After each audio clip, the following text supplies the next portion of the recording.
নমস্কার বন্ধুরা, কিছুক্ষণ চ্যানেলের তরফ থেকে আমার সকল বন্ধুদের জানাই বিশ্ব কবিতা দিবসের অনেক অনেক শুভেচ্ছা ও ভালোবাসা। আজ বন্ধুরা তোমাদের কাছে নিয়ে চলে এসেছি কবি শ্রী কৌশিক দাসের লেখা একটি অনন্য কবিতা, নাম কে যায়। আর বেশি কিছু না বলে শুরু করছি কবিতাটি, শুনে দেখো কেমন লাগে।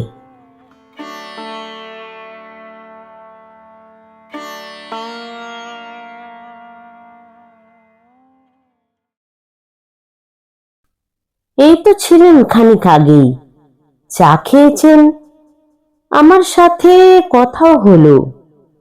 পলাশবাবু কোথায় গেলেন? পলাশবাবু লাশ হয়েছেন। পলাশবাবু বাজার যেতেন, শীত দুপুরে রোদ পোহাতেন। পলাশবাবু কোথায় গেলেন? পলাশবাবু লাশ হয়েছেন।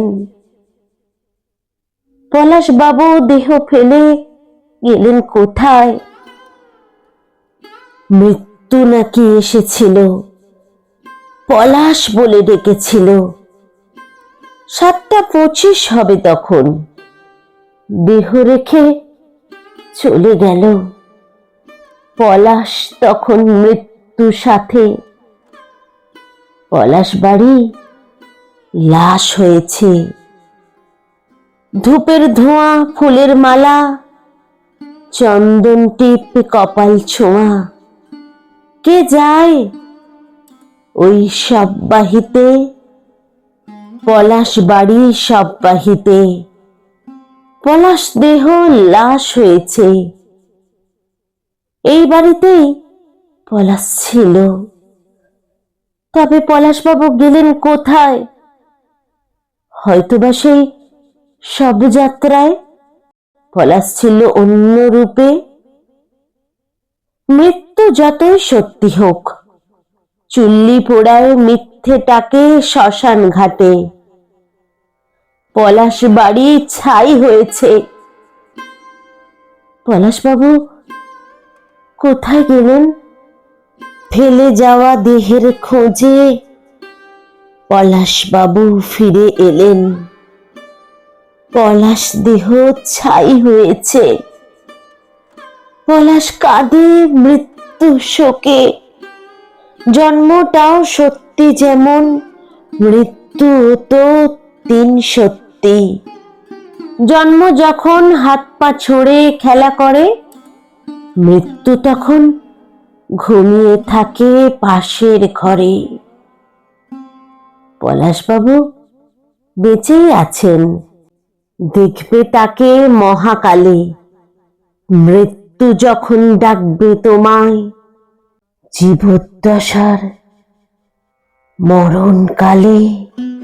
পলাশবাবু কোথায় গেলেন?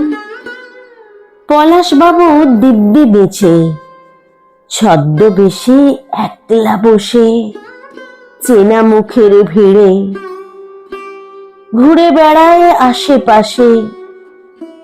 বাতাস ধরে ভেসে বেড়ায় অন্য কোনো দেহের খোঁজে। হয়তোবা সে ভ্রূণ হয়েছে, কিংবা ভাসে বাতাস মেঘে নির্জন কোনো ফুল বাগানে। ধন্যবাদ বন্ধুরা। আমাদের জীবনের চরম সত্য হলো মৃত্যু। জন্ম এবং মৃত্যু চক্রাকারে পরিবর্তিত হতে থাকে। চির অমোঘ এই সত্যকে কবি তাঁর এই অনবদ্য কবিতার মাধ্যমে আমাদের সামনে সুন্দরভাবে ফুটিয়ে তুলেছেন। তোমাদের কেমন লাগলো কমেন্টের মাধ্যমে জানিও। সবসময় খুব খুব ভালো থেকো। আজ আসি তাহলে, টাটা।